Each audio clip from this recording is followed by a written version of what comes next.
خبر شامل کرتے ہیں لاہور سے۔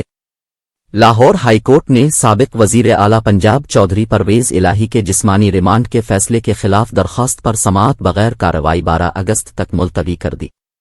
لاہور ہائی کورٹ میں صدر پاکستان تحریک انصاف چودھری پرویز الہی کے جسمانی ریمانڈ کے خلاف درخواست پر سماعت ہوئی۔ ہائی کورٹ کے جسٹس شہرام سرور نے پرویز الہی کی درخواست پر سماعت کی۔ درخواست میں اینٹی کرپشن حکام اور دیگر کو فریق بنایا گیا ہے۔ عدالت نے پرویز الہی کی اپیل پر وکلا کو دلائل کے لیے طلب کر رکھا تھا۔ عدالت نے پرویز الہی کو دوبارہ جسمانی ریمانڈ کے لیے پیش کرنے کا سیشن عدالت کا فیصلہ معطل کر رکھا۔